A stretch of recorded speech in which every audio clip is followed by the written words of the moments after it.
Hey everyone, welcome back to another week of the Triple Play. This is Danielle, and today it's just Matt and I, so who knows what we're going to get into on this show. Let's just throw that out there. It's always so fun having Jake, but this will be just as fun, and it's the last show of the semester, but we'll talk more about that at the end. But for now, let's go ahead and talk about Tennessee and Missouri. Tennessee gets the win 19-8, putting them at 7-4 on the season, 4-3 in the SEC. And one note before I go into stats, the Vols now have the most rushing yards in a season since 2004. The Vols have 2,351 yards. I saw that stat today and it just blew my mind. It's hard to believe it's been that long. It's really sad. But speaking of rushing, I was going to talk about Josh Dobbs first, but we'll talk about Jalen Hurd. He had 34 carries in this game with 151 yards, putting him at 1,038 yards this season. Josh Dobbs had a really good game, 16 for 24, 89 yards, no touchdowns, no interceptions, but he did have a touchdown on the rushing side of things with 10 carries and 54 yards. What surprises me, looking at the total offensive yards, rushing total was 248, passing was just 89. That's an overall total of 337 yards, which is sad in some ways. I mean, you would expect the Tennessee offense from a passing standpoint to put up more yards against this Missouri team. But, I mean, rushing was great. Rushing was what we expected. But it's just the passing, 89 yards, that's kind of sad. Yeah, I think I think a lot of it had to do with Jalen Hurd. He was having a great game, so yeah. I think DeBoard was just wanting to feed him as much as possible. Yeah. But also, Mizzou's defense, they're actually a really good defense. Yeah. And so that was probably having some effect on our passing game, and also the temperature. It was I had a friend at the game, and he said during the game the temperature was in the 20s. So I'm sure that had something to do with it. It had to. I mean, having composure in that kind of weather and holding onto the ball, like maintaining a good grip on it too, that's just going to be a little tough. And the fact that it was only the middle of November for this to happen, that's a little, I mean, you expect that in Missouri. They have crazy weather there, but it was definitely, yeah, you're right there. It was definitely something the Vols had not really had to handle so far this season. But looking back at some more stats, defense looked great in this game for the Vols. And I mean, we said that Mizzou's defense is good, but the Tennessee defense looked great. They held Mizzou to just 223 yards, which, yeah, it seems like a lot, but Locke coming into this season like he's done very well. They were able to maintain him on the offense, which was good, but there were two turnovers that were brought about with the Tennessee defense, and one was through an interception, and it's not from Preston Williams like the box score on ESPN is saying. It was indeed Cam Sutton, and I think that kind of was a vocal point of this game for the defense. That interception was awkward. It was a very awkward catch right at the sideline. It was tough to watch. It was like, okay, is this really an interception? It was just like it went straight to Sutton. So that was really interesting. But what everybody's talking about is the special teams in this game for Tennessee. Aaron Medley pretty much carried this game, and this was his best game on this season, I want to say. He was 4 for 5 on field goals, but he made the lone extra point for the Vols as well. But what's scaring people is the fact that this was such a huge reliance on special teams to get this win. So a lot of people are worried, thinking, okay, this is another really big underperformance from the Vols because of that. But, I mean, it's good to see Medley doing this well and like being able to make the plays. Absolutely, yeah. Aaron Medley, he had a really good game. I think what a lot of people were afraid of is we would get down in the red zone and then we just couldn't score anything. And then in the fourth quarter, we started having a bunch of 3-and-outs, a bunch of stalling drives, and after Missouri scored their touchdown and got the 2 extra points, everybody was thinking, all right, well, if we don't get anything on this next drive, they come back, they score another touchdown and a 2-point conversion. They're only down by 3. Right. And it could have been another Florida, Arkansas, Oklahoma game. Fortunately, we finished this one out though, so that's true. That's definitely a good positive. Definitely. And looking at that Missouri touchdown too, the fact that it was with 9 minutes left in the fourth quarter and just like in the game in general, that really scared me, knowing that they still had plenty of time. They could have made a comeback. And this Missouri team, yeah, they're 5-6, but they're the kind of team that they could definitely make those comebacks. And I mean, whenever they're under adversity and under pressure, they can do that. They're kind of like what we saw with Kentucky at the beginning of the season. Patrick Towles was able to really turn the team around whenever they needed it. But I mean, this Missouri team, when under the right pressure, can be a threat. I mean, don't let that 5-6 record fool you. But I think this was definitely a lucky win for the Vols, and you hate to say that this late in the season, but and especially against a team that's 1-6 in the conference. But like I said, that 5-6 record for Missouri is something that should not be looked at lightly. So this was definitely, I mean, a lot of people are saying it's a lackluster win, but this is definitely a good win for Tennessee. This is definitely something they needed, but it was so hard to watch it, knowing it was Gary Pinkel's last home game for Mizzou. A lot of Tennessee fans really wanted to see him come out on top just because of the circumstances that the game was played under, with this being, like I said, his last home game as the head coach for Mizzou after being diagnosed with cancer. So best wishes to him and all that he does. He is a fantastic coach. He's in my top 10 favorite coaches ever. He is such a classy guy, and I mean, he's definitely brought a lot to this Missouri team over the years. Definitely. But the Vols will be looking to get their 8th win, their first time getting 8 wins on the season since 2007, which is also really scary to think about. I mean, the most wins I think they've had since then was, I want to say 5 on a season, maybe 6. I don't remember. It's been a rough few years for the Vols, so this should be really interesting. But they will be playing Vanderbilt this Saturday at 4 o'clock on the SEC Network. And Vandy was just shut out by Texas A&M this week, 25-0. So Vanderbilt's definitely going to be looking to get redemption in this one, but it's not going to be easy for them by any means. Oh no, Vandy's defense, they've been looking much, much better this year. Absolutely. They still don't have very much of an offense, but their defense, they're going to show up on Saturday. Definitely. And I think also they're really going to be showing out based off of how they played against Texas A&M. But granted, Texas A&M is a fantastic team. They've been really good this season. So, I mean, for them to get shut out, not too much of a surprise, but I definitely expected Vanderbilt to at least put some kind of points on the board. But their defense, and it's going to take a lot for the defense to just be able to carry this Vanderbilt team. Offense definitely needs to do something. So we'll see if Vanderbilt's defense can really stand up to Tennessee's rushing game. I think that's going to be really interesting to see, because I haven't really paid attention to Vanderbilt whenever it comes to their rush defense. So who knows what's going to happen on that one. But before we go on to talk about the SEC, bowl season is already being talked about like crazy, especially here on Rocky Top. So since last week, Go Vols, 247 Sports put up a report talking about bowl predictions that are kind of being made right now for Tennessee. They won't put out a new report until tomorrow afternoon, so on Tuesday afternoon they'll put up something new. But since last week, the one game or the bowl I should say, that's showing up the most is the Liberty Bowl, and a lot of Tennessee fans really just aren't wanting this to happen. I mean, a trip to Memphis, that's not too exciting for the Vols. So it's just, I mean, Liberty Bowl's probably the big pick right now. It's the most logical pick, I guess. But one report, this is from Bleacher Report, they were predicting last week that the Vols could go back to the Tax Slayer Bowl against Louisville, which I think would be a really interesting matchup. Out of all of the matchups that I'm looking at, that's the one that's jumping out at me, just because I think a Louisville-Tennessee matchup could be really exciting. Yeah, that would. I hadn't even heard of that, so that would definitely be pretty interesting match.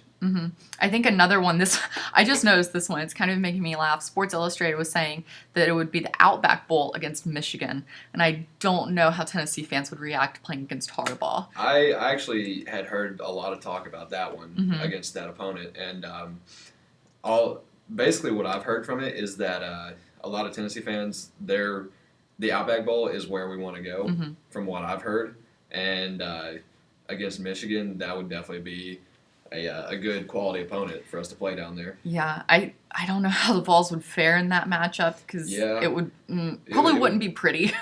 Could be close. No. Yeah. But that would be tough for Tennessee to win, especially with the season Michigan's been having. Granted, they've taken some tough losses where it's been down at the wire, but I don't know. The Outback Bowl could be really interesting. I think that would be a good one. Another one that's showing up would be the Belk Bowl against Duke, and that would be extremely hard to watch. David Cutcliffe being the coach there, for me personally, that would be tough to root for the Vols in that one, just because of Cutcliffe. He's such a quality guy, quality coach. So who knows what's going to happen? I'm really excited to see what the new report will be for the Vols as we get ready to head into bowl season in just a month. That's really scary to think about, really putting the calendar in play. That's terrifying. But let's go ahead and move over to the SEC. One upset, quote-unquote upset, that happened this weekend was Ole Miss beating LSU. With the way LSU's been playing recently, it's tough to look at that as an upset. LSU is now on a 3-game losing streak, but we'll talk about that in a second. But going to stats first, Chad Kelly for Ole Miss. He was 19 for 34 through the air with 280 yards and 2 touchdowns. But he also made some plays running as well with 12 carries, 81 yards, and 2 touchdowns there. But Leonard Fournette had the best game that he's had since October 24th, and he only put up 108 yards. So after 2 weeks of just getting double-digit rushing yards, which were just still very hard to believe, he had 25 carries for 108 yards, but no touchdowns there. But what a lot of people are talking about right now, and this was a discussion point that I wasn't thinking about bringing up until today, but LSU is basically going off the rails right now with the 3-game losing streak. It's not looking good for them. They have to finish out the season against Mississippi State. But right now, Les Miles' job at LSU is up in the air. There's a lot of speculation and reports going on right now that he could be fired by the end of the day. So who knows what's going to happen there, but what could this mean for LSU in the long run? I don't believe that they should fire Les Miles. Mm-hmm. He's definitely had them up in the conversation for national titles the past few years. And from what I've seen, the LSU fans, they're saying we expect to compete for a championship every year. Right. But honestly, that's what Les Miles is doing. Like, they've been in 2 national championship games the past 7 years. Exactly. It's like, what more do you want from him? And this he's a coach that has 110 wins under his belt, too. I don't remember how many losses he's had. It's either 84 or 34, one of the two. I can't remember. But I know he has 110 wins. That's a lot of wins this day and age in college football. That's a great number. And, I mean, Les Miles, he is a controversial coach, but he's good nonetheless. He knows how to do his job. He's great. I mean, he has made questionable calls throughout the years. We all can just say that. But he is a quality coach, and he's easily one of the best in America. Whether you're talking FBS, FCS, whatever, what have you. But it's crazy to think that Les Miles, the coach that he is, that his job could be in the air, especially after a 3-game losing streak that they're on. Which, I mean, that definitely fuels the fire a little bit with their fan base. But who knows what's going to happen with that as well. It's really tough just to see him on the hot seat like he is, because we saw other coaches on the hot seat throughout the season, especially Mark Richt, who's another quality coach that you hate to see. So it's just, you can't really tell if it goes back more for just like playing for the teams, just not like executing and everything, getting the wins they should, or if it's just the fan base is really holding teams to higher standards where the administrations feel like they have to just feed onto what fan bases are saying. So it'll be really interesting to see what happens with LSU. They were number 15 going into that game. Ole Miss was number 22, so that definitely changed the standings a little bit, but we'll talk about the rankings in a bit. Mississippi State beat Arkansas in a very high-scoring game that I did not see coming. Mississippi State won 51-50. Dak Prescott looked like Dak Prescott, and this was a performance that I think a lot of people have been waiting to see from him. He was 38 for 50, 508 yards, 5 touchdowns and an interception, but for rushing, he had 15 carries, 46 yards, and 2 touchdowns. But what's really, really surprising is Brandon Allen for Arkansas. He was 30 for 43, 406 yards, no interceptions, but with 7 touchdowns. I never thought I would see that many touchdowns from Brandon Allen. Absolutely not. But I think what's more surprising is just the fact that there were 101 total points put up in this matchup. These are 2 teams that you would not expect to be putting up this many points. I mean, Mississippi State, maybe. Arkansas, not so much compared to where they were at the beginning of the season, just struggling for a win. And Arkansas, they're one of those teams that you expect them to just run the ball down your throat, not throw it for 7 touchdowns in a game. Exactly. Like, I was looking at their stats, and their rushing stats, I can honestly tell you, I don't remember any of their rushing stats because they were that basically lackluster, and I hate to use that word, but Brandon Allen just took over the reins for this Razorbacks team and did something I never thought I would see him do with those 7 touchdowns. It was so surprising. But looking at other SEC games from this weekend, Alabama beat Charleston Southern 56-6. Florida could have lost to Florida Atlantic. It was not pretty. Florida gets the win 20-14, and if Florida Atlantic could have beat them, that would have changed everything for this season in the SEC, especially the SEC East. That could have been very exciting. And that was in overtime too. So Florida Atlantic, I'm watching you now. That's very, very, very interesting. South Carolina lost to the Citadel 23-22. I am still in shock from that. Granted, South Carolina is 3-8, but that looked like a game they definitely should have won going into it. That was an easy game for them. But the Citadel was also 8-3 on the season, so congrats to them on that one. Auburn beat Idaho 56-34. Georgia beat Georgia Southern 23-17. And Kentucky beat Charlotte 58-10. And I know that made Kentucky fans very happy to finally see that Kentucky offense, that just the Kentucky team in general putting up points like that, I should say. So that was definitely a vocal point win for the Wildcats that they had been looking for. But looking over at excuse me, the AP rankings real quick. There are 4 SEC teams in the top 25. Alabama is at number 2, Florida at number 10, Ole Miss at number 19, and Mississippi State at number 23. But what a lot of people are talking about is the change that's happened in the top 4. With Ohio State losing this week and Oklahoma State losing. They were number 2 and number 4 respectively. That's pretty much changed the top 4. So the top 4 as of right now is Clemson, Alabama, Iowa, and Notre Dame. But looking at 5 and 6, this is where it gets a little surprising. Oklahoma moved up from number 7 to number 5, and Michigan State moved up from number 9 to number 6. So looking at this top 6, this is basically what's expected to be seen for the college football playoff rankings, which will come out tomorrow. So Tuesday night, that'll come out at 9:30, I want to say. So right now, these 4 teams, it's still tough to see Iowa up in that top 4, considering the last team they lost to were the Volunteers. It's just hard. It's very hard to talk about. But what's surprising me is Oklahoma back at number 5. I think that if Baker Mayfield's injury, which we're going to talk about in a little bit, if it's not as serious as a lot of people are thinking, they could move up. They could take Oklahoma could take Notre Dame's spot, but that's just an opinion of mine. This Notre Dame team, yes, they're good. They had a good win against Boston College, but I'm looking at Oklahoma and I'm thinking they definitely could and should be in that top 4. I'm going to say that right now, from what I've seen, that Notre Dame should probably be in that 4th spot, just because Oklahoma, they've lost a game. They lost to Texas. That's true. And Notre Dame, they also played Texas this year, but beat them by 35. That's true. So if they both win their next games and win out on the season, I think Notre Dame will stay in that 4th spot because the only team they lost to was Clemson. Yeah, so that was a fairly close one, I believe. Yeah.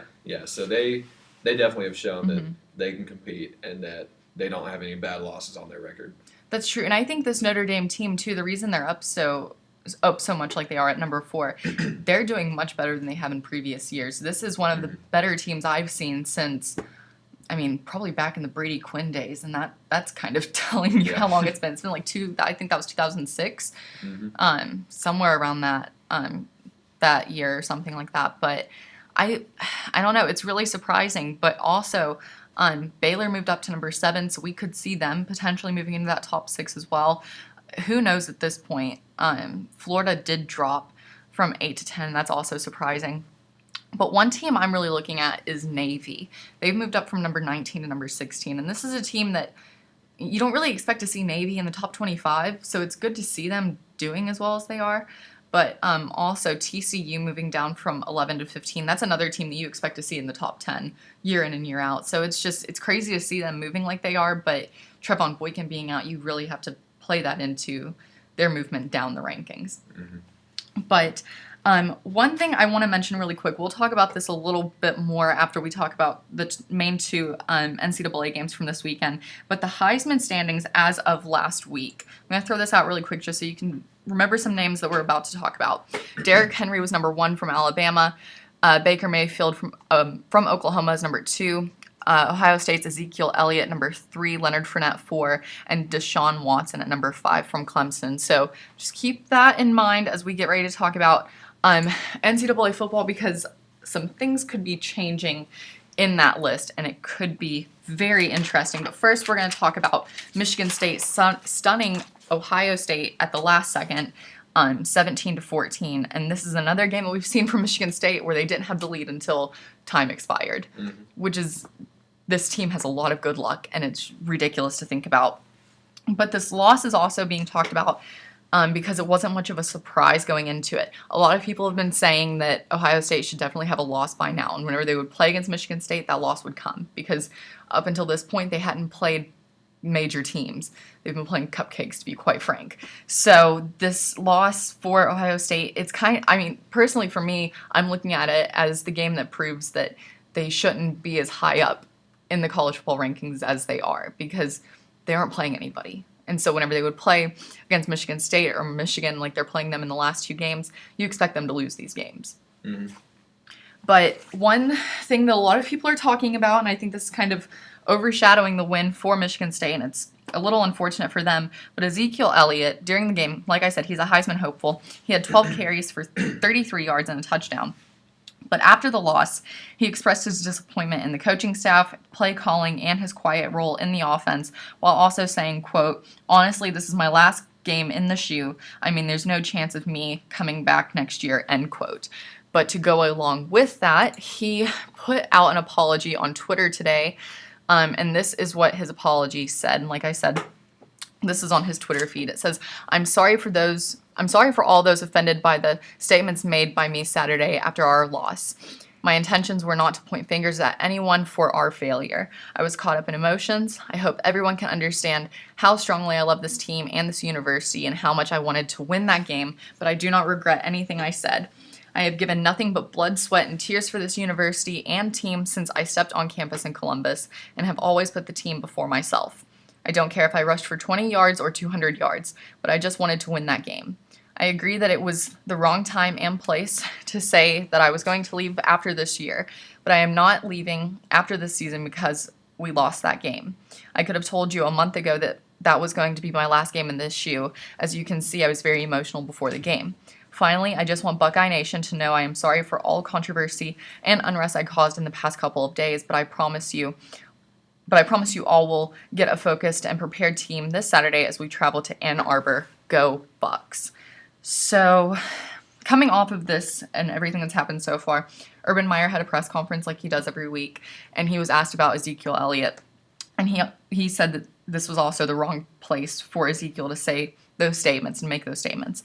So, no discipline is coming towards him despite the apology that he's made. And a lot of people are saying that he should be disciplined for the fact that he went against the coaching staff like he did in his remarks. But nothing was as serious like we were talking about before the show.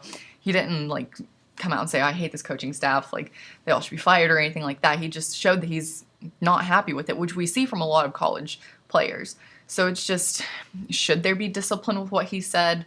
Like, should Urban Meyer try to lay down a law with this? It's kind of all still up in the air. But it definitely was not the right time and place for Ezekiel Elliott to make those remarks. So do you have any feedback on what happened with Elliott? Because I know this is something that's been going around the college football world for a couple days. I mean, I did see on Twitter that it's probably going to, his comments there, it's probably going to hurt his NFL draft stock. Yeah. Because not very many coaches are going to want to draft a guy very high that'll throw them under the bus like that. I think his apology was definitely a good step in the right direction to help him out. But yeah, you just can't let your emotions get that heated after a game like that. I agree with that. And I think it was also, I don't want to say humorous, but it was very good of him to cover the bases like he did in that apology. But it was also interesting how he stuck with his guns. Like, he's saying he regrets nothing he said, because a lot of apologies like that, usually whoever's making the apology will rescind anything they said. So that was really interesting, and I guess good for him that he stuck with his guns on this. But like you said, that definitely could hurt his draft stock. And like he's saying, he's going to go to the draft next year, so he might not be a first-round draft pick, maybe third. But we'll talk about the draft next semester, which will be very exciting. That's really close, too, so that means football season's coming to an end, and that's also depressing. But let's go ahead and talk about Oklahoma really quick. Oklahoma held off TCU 30-29. What's scary with this is Oklahoma was up 23-7 at the half. Heisman hopeful Baker Mayfield, who I spoke about earlier, he did not play in the second half due to a head injury, but in the game he was 9 for 20, 127 yards, and 2 touchdowns. And it's really sad to see him go down like he did because he really came into the Heisman talks last week. He jumped from, I want to say, bottom of the pack up to second place. So it's just really unfortunate to see this happening to a quality quarterback like he is.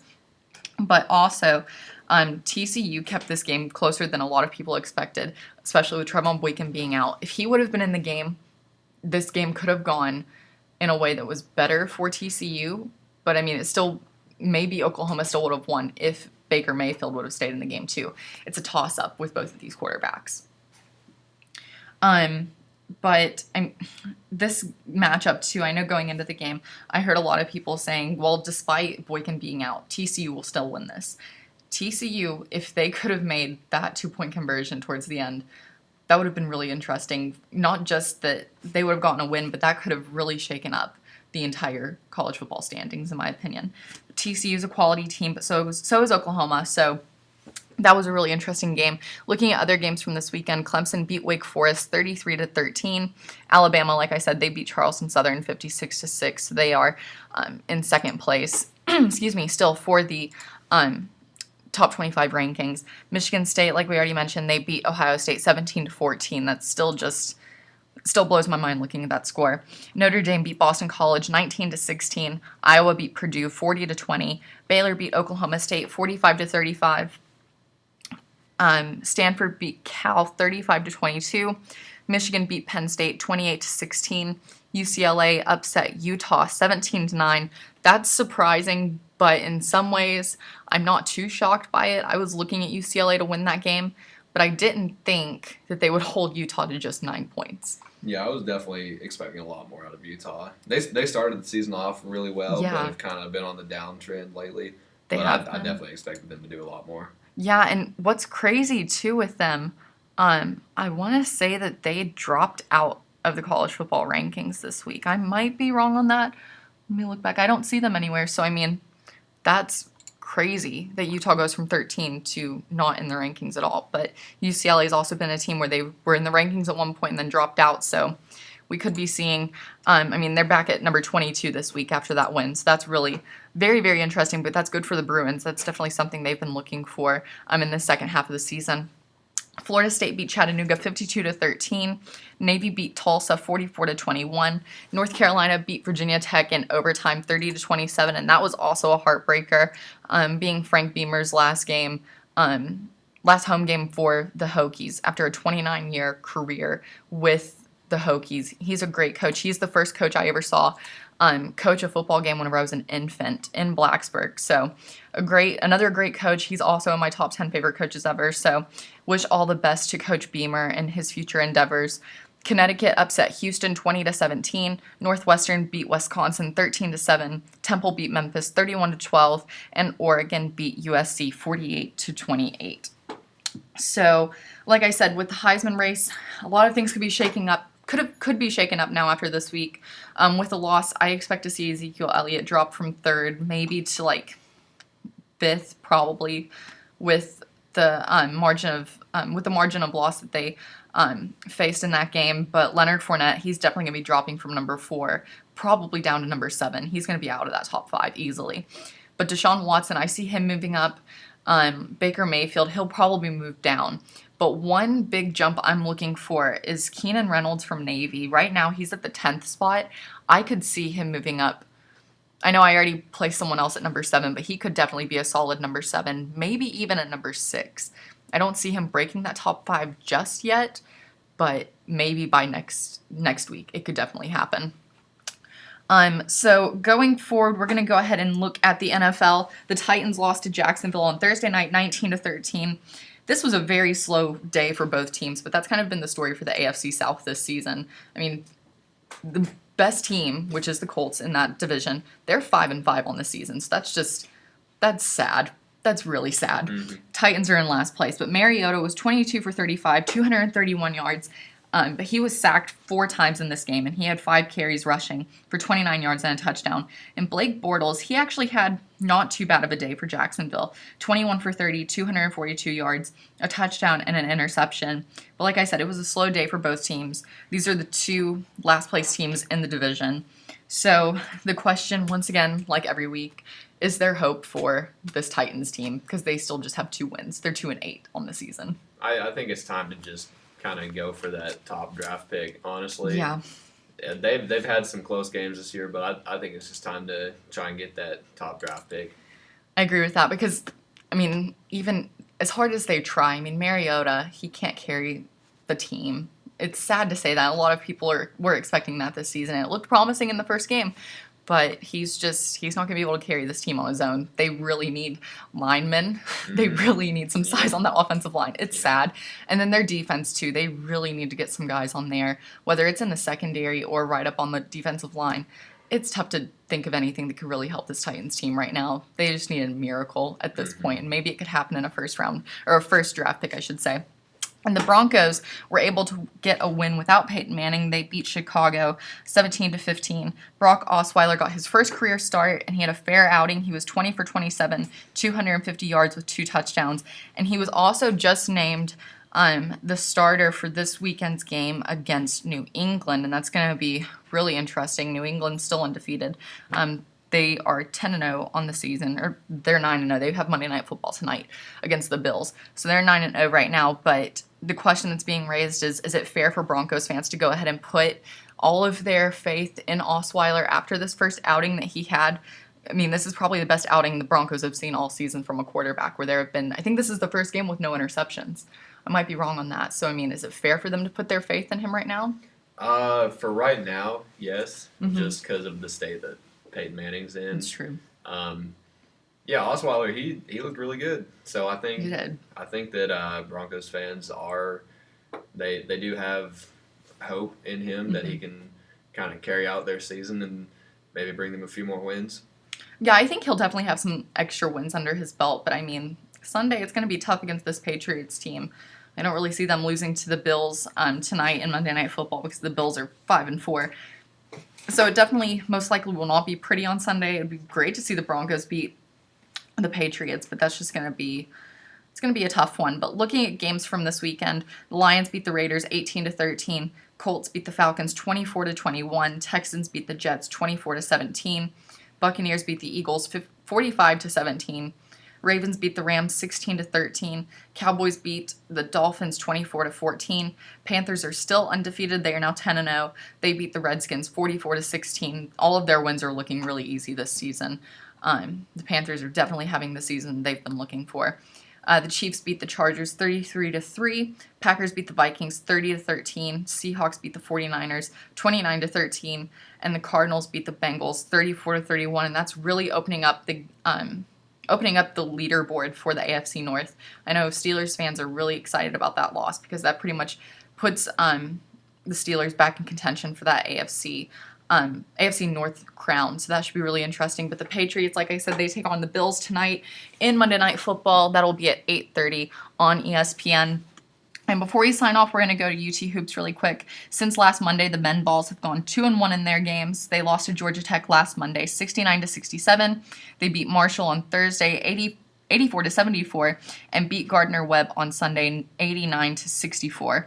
And looking at the Lady Vols, since last Monday, they have gone 2-0.